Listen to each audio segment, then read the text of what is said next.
Hello दोस्तों, आज के इस वीडियो में प्रतिशत कम में खरीदकर अधिक मूल्य पर बेचने पर आधारित प्रश्नों को देखेंगे। तो वीडियो को अंत तक जरूर देखिएगा, बहुत ही मजा आने वाला। तो चलिए प्रश्न की ओर चलते हैं। देखिए प्रश्न है, सोहन एक कुर्सी को 7.5% के लाभ पर बेचता है। यदि उसने इसे 12.5% कम पर खरीदा हो तथा 5 रुपया अधिक पर बेचकर 30% लाभ लिया हो तो कुर्सी की लागत मूल्य क्या है।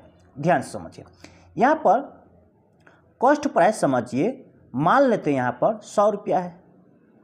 अब देखिए यहाँ पर कह रहा है कि प्रतिशत लाभ जो है 7.5% लाभ है, तो 100 में 7.5 जोड़ दीजिए तो ये सेलिंग प्राइस हो जाएगा। तो यहाँ पर सेलिंग प्राइस, ये 100 में 7.5 जोड़ दीजिए तो यहाँ पर हो जाएगा 107.5। अब देखिए यहाँ पर कह रहा है यदि उसने, यहाँ पर देखिए ये कह रहा है यदि उसने इसे 12.5% कम पर खरीदा हो तो 100 में से 12.5 घटा लीजिए। 100 में से 12.5 घटा लेंगे तो यहाँ पर देखिए, यहाँ पर 12.5 घटा लीजिए तो ये हो जाएगा, देखिए 5.9 में से 2 तो 7, 9 में से 1 8, यानी 87%। तो 87% यानी 87.5 हो जाएगा। यहाँ पर 12.5 यानी ये 12.5% लेस कर देंगे। क्या करेंगे? लेस यानी घटा देंगे तो ये हो जाएगा 87.5%। अब कह रहा है देखिए कि 5 रुपया अधिक पर बेचकर 30% लाभ का मारा है, यानी 87.5 रुपया खरीद मूल्य है, इस पर 30% क्या है? लाभ है। तो यहाँ 87.5 का 30% निकालिए। ठीक, तो यहाँ पर देखिए 87.5 का 30% निकाल लेते हैं। तो 30% कैसे निकालेंगे? देखिए दशमलव हटेगा नीचे में एक जीरो, जीरो से जीरो कट जाएगा। देखिए 3 पंचे 15 का 5 हासिल 1, 21 और 1 22 हासिल 2, 24 और 2 26, 2 अंक पीछे आएगा यानी 26 इसमें जुटेगा। ठीक, तो यहाँ पर देखिए ये 87.5 इसमें जोड़ लीजिए तो 5 7 7 6 13 हासिल 1 10 1 11, 2 अंक पीछे यानी 113.75। अब देखिए 87.5 रुपया का वस्तु है और 113 रुपया 75 पैसा में बेच रहा है। ठीक, अब देखिए ये जो है 5 रुपया अधिक का रहा है, ये सेलिंग प्राइस का अंतर है। क्या है? ये सेलिंग प्राइस का अंतर है। तो यहाँ पर देखिए ये सेलिंग प्राइस का अंतर यहाँ से निकालिए, ये सेलिंग प्राइस का अंतर 113.75 में से 107.5 घटा लीजिए। ठीक, तो ये अंतर कितना आएगा? तो देखिए 113.75 और ये 107.5 घटा लीजिए तो देखिए 5 7 में से 5 तो 2 दशमलव, 13 में से 7 तो 6, ये 0 है, यानी ये अंतर आएगा आपका 6.25। यह अंतर इस अंतर के बराबर हुआ। ठीक, तो यहाँ पर देखिए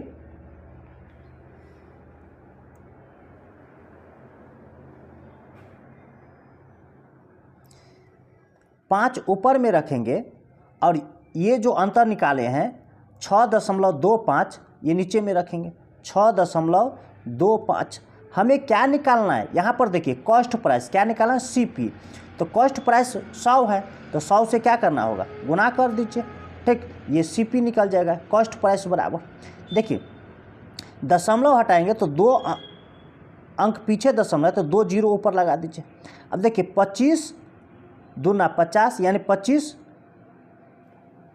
दूना 50, 25 पंचे 125 यानी 25 मरतबे 625 कट गया। 25 दूना 50 1 जीरो। अब देखिए 25 एकन 25, 25 चौका 100। अब देखिए 20 गुने 4 तो कितना हो जाएगा? 80। तो 80 क्या निकला है? Cost price. इसका आंसर होगा कितना? 20। ये आपका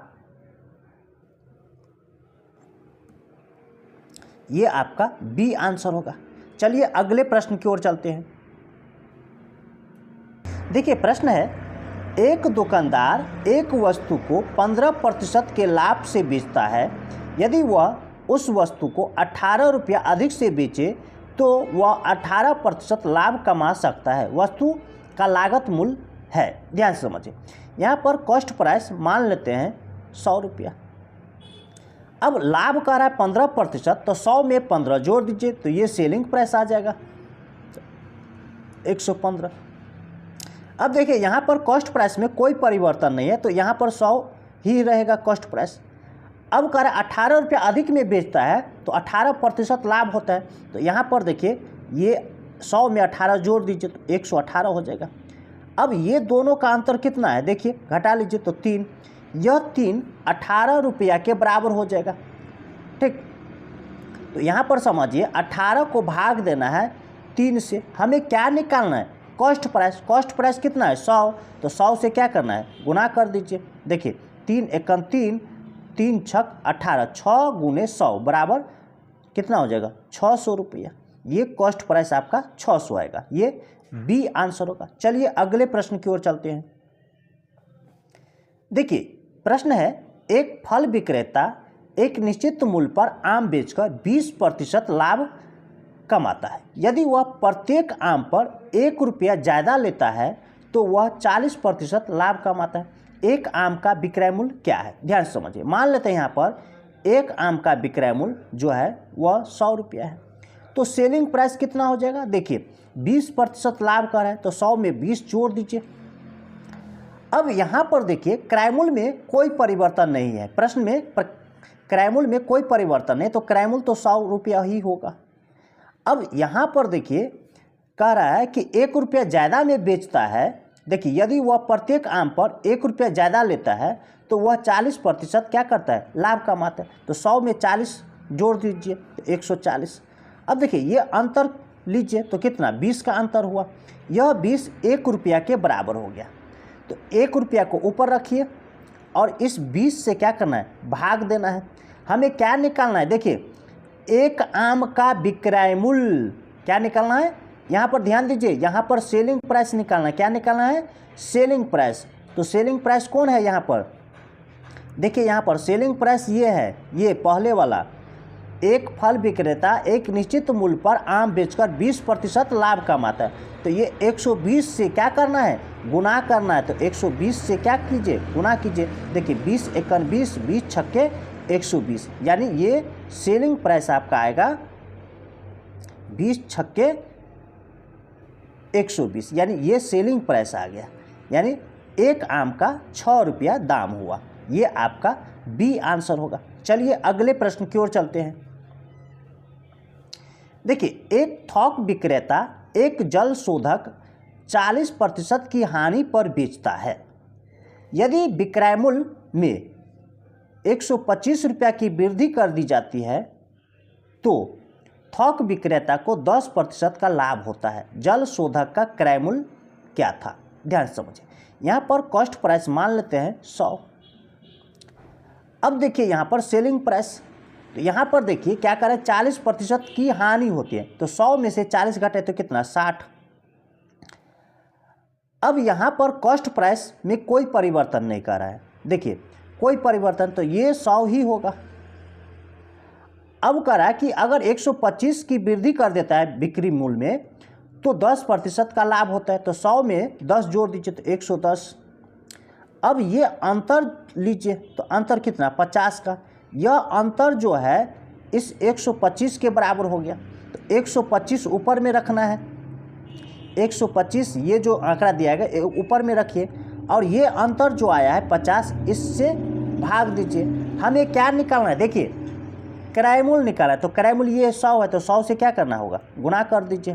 ठीक, अब देखिए 50 एकन 50, 50 दूना 100, 2 गुने 125 बराबर कितना, 250 आपका आंसर होगा। ये ए आंसर होगा। चलिए अगले प्रश्न की ओर चलते हैं। देखिए प्रश्न है, एक व्यक्ति ने किसी वस्तु को खरीदकर इसे 10% के लाभ पर बेच दिया।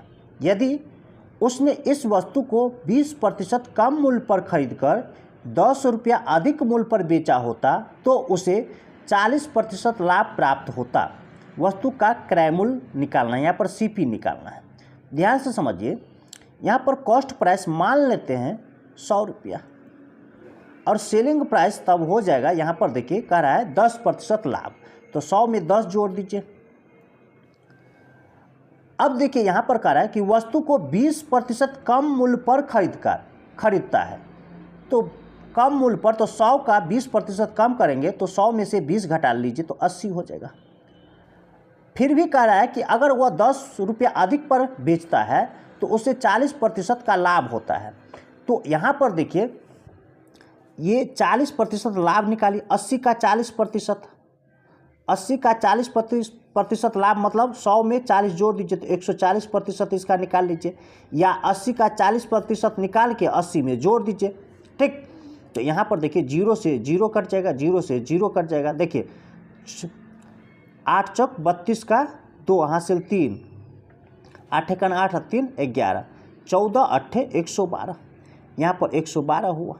ठीक, अब यहाँ पर समझिए ये अंतर निकालिए, यहाँ पर अंतर निकालिए तो 112 में से 110 घटे तो 2 का अंतर, यह 2 का अंतर इस 10 रुपया के बराबर हो गया, तो ये 10 रुपया ऊपर जाएगा और ये 2 नीचे आएगा। ठीक, हमें क्या निकालना है, देखिए कॉस्ट प्राइस, तो कॉस्ट प्राइस यहाँ पर क्या है 100, तो 100 से क्या करना है गुना कर दीजिए। ठीक, देखिए 2 एकन 2, 2 पंचे 10, 5 गुने 100 बराबर कितना 500 आपका आंसर होगा कॉस्ट प्राइस। ये आपका ए आंसर होगा। चलिए अगले प्रश्न की ओर चलते हैं। देखिए प्रश्न है, एक पुस्तक विक्रेता किसी पुस्तक को 10% लाभ पर बेचता है। यदि वह उसे 4% कम मूल्य पर खरीदता एवं 60 पैसा अधिक पर बेचता तो उसे इतना लाभ होता। पुस्तक को विक्रेता ने कितने रुपए में खरीदा? ध्यान से समझिए।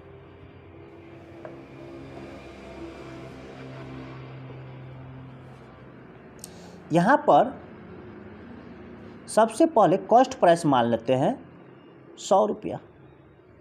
ठीक, सेलिंग प्राइस हो जाएगा 10%, यहाँ पर लाभ का रहा है तो 100 में 10 जोड़ दीजिए तो 110। अब देखिए 4% कम पर खरीदना, तो यहाँ पर 4%, यहाँ पर 4% माइनस कर दीजिए तो 96 हो जाएगा। अब कह रहा है कि अगर 60 पैसा अधिक पर बेचता है तो इससे इतना का लाभ होता है, तो 96 का पहले ये निकाल लीजिए और 96 में जोड़ दीजिए तो 18 चौक 72, 72 और 3 75/4 और प्रतिशत हटाएंगे तो 100 नीचा में आएगा। देखिए 25 तिया 75, 25 चौका 100। ठीक, देखिए 4 से 4 दूना 8, 4 चौका 16, 24 चौका 96, फिर 4 से 4 छक 24, तो 6 तिया 18, 18 96 में जोड़ दीजिए तो 18 और 96, तो देखिए 8 6 14 का 4 हासिल 1, 10 1 11, 114, कितना हुआ 114। यहाँ पर ये जो प्रतिशत निकाले हैं या तो डायरेक्ट निकाल लीजिए ऐसे, यानी आप इसमें 100 में ये जोड़ के उतना प्रतिशत निकाल लीजिए, या पहले इतना प्रतिशत निकाल के इस 96 में जोड़ दीजिए। ठीक, तो हमने क्या किया है इतना ही प्रतिशत पहले निकाले हैं और 96 में जोड़ दिए। ठीक है, अब देखिए यहाँ पर देखिए, यहाँ पर देखिए इस दोनों का अंतर कितना है 4। यह 4 जो है इस 60 पैसा के बराबर है, तो 60 पैसा है यहाँ पर और ये 4 से भाग देना है। हमें क्या निकालना है, देखिए विक्रेता ने कितने में खरीदा यानी कॉस्ट प्राइस, कॉस्ट प्राइस कितना ये 100, तो 100 से क्या करना है गुना कर दीजिए। देखिए 4 से ये 15 मरतबे कट जाएगा। अब ये हो गया कितना 1500 पैसा, लेकिन ऑप्शन में देखिए ये रुपया में है। ठीक, तो ये पैसा में है तो रुपया में बनाने के लिए 100 से क्या करना होगा भाग देना होगा, तो ये 2020 कट जाएगा यानी 15 रुपया आपका आंसर होगा। ये डी आंसर होगा। चलिए अगले प्रश्न की ओर चलते हैं।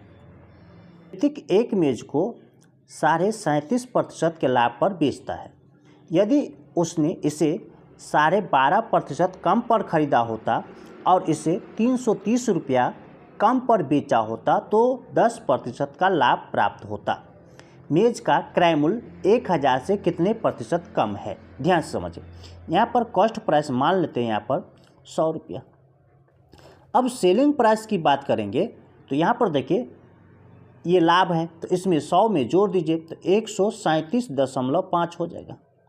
यहाँ पर कॉस्ट प्राइस की बात करेंगे तो कह रहा है कि ये जो है 12.5% कम पर खरीदता है तो इसमें से 12.5 घटा लेंगे तो 87.5 हो जाएगा। अब इस पर कह रहा है कि 330 रुपया कम पर बेचता है तो 10% का लाभ होता है तो 87.5 का 10% लाभ मतलब 110% पर वह सेलिंग करेगा माल को। ठीक, ये दशमलव हटेगा तो नीचे में एक जीरो आ जाएगा तो 10 हो गया, ये 0 कट जाएगा। अब देखिए इसको क्या करेंगे, गुना करेंगे तो ये हो जाएगा आपका गुना करके देखिए 11 पंचे 55 का 5 हासिल 5, 11 सत्ते 77 और 5 82 8, 11 अट्ठे 88 और 8 96। देखिए यहाँ पर 100 है तो 2 अंक पीछे दशमलव आ जाएगा यानी 96.25। ठीक, अब इस दोनों का अंतर निकालना तो इस दोनों का अंतर निकाल लीजिए। देखिए 0 में से 5 यानी 10 में से 5 तो 5, 4 में से 2 तो 2 दशमलव, ये हो जाएगा 7 में से 6 तो 1, 13 में से 9 तो 4, 41.25। यह अंतर जो है 330 के बराबर है। यह अंतर कितना 330 के बराबर है। ठीक,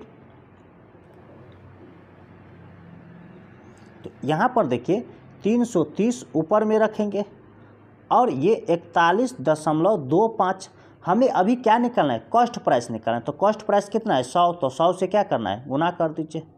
अब देखिए ये दशमलव है 2 अंक पीछे तो यहाँ पर 1 लगा के 2 जीरो लगा दीजिए हटा के। अब देखिए 11 से कट जाएगा, 11 तिया 33, 11 तिया 33 तो 7 8, 8 पर 2 82 तो 11 सत्ते 77 5, 11 पंचे 55, 11 से 11 तिया 33 1 0। ठीक, 3 से देखिए ये 10 हो जाएगा, 3 से 3 एकान 3, 3 दूना 6, 3 पंचे 15। देखिए 25 पंचे 125, 25 चौका 100, 5 एकान 5, 5 दूना 10, 2 गुने 4, 4 गुने 8, 2 गुने 4, 4 गुने 100। ठीक, तो ये कितना हो जाएगा 800 गुना करके, 2 गुने 4 गुने 100 तो कितना हो जाएगा, देखिए 2 चौका 8, 8 और गुने 100 तो ये 800 हो जाएगा। यानी कॉस्ट प्राइस कितना आया 800। यह आपका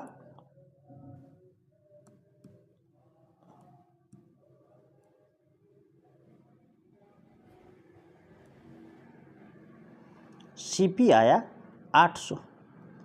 अब देखिए 1000 से कितना कम है ये, 1000 से कितने प्रतिशत, तो कितना कम है 200 कम है।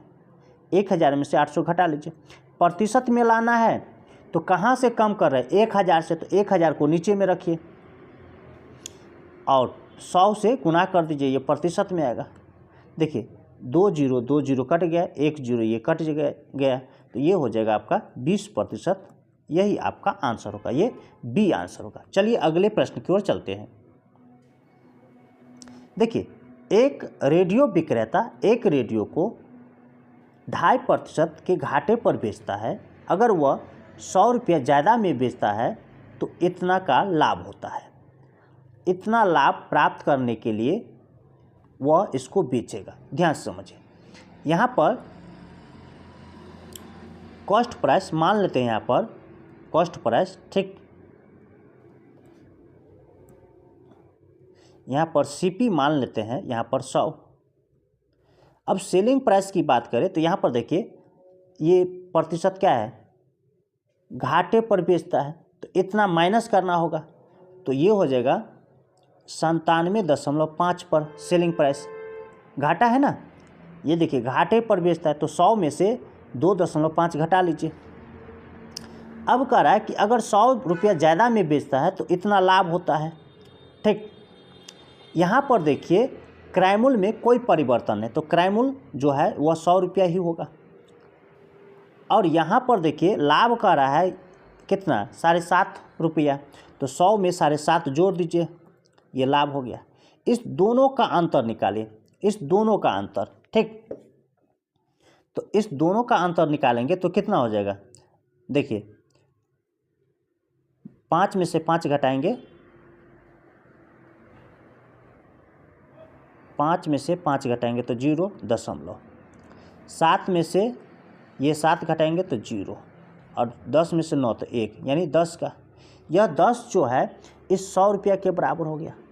तो ये 100 रुपया ऊपर जाएगा और ये 10 नीचे आएगा। हमें क्या निकालना है, देखिए 12.5% लाभ कमाने के लिए, तो 100 में 12.5 जोड़ दीजिए, तो 100 में 12.5 जोड़ देंगे। ठीक है, ये इतना निकालना, ये सेलिंग प्राइस।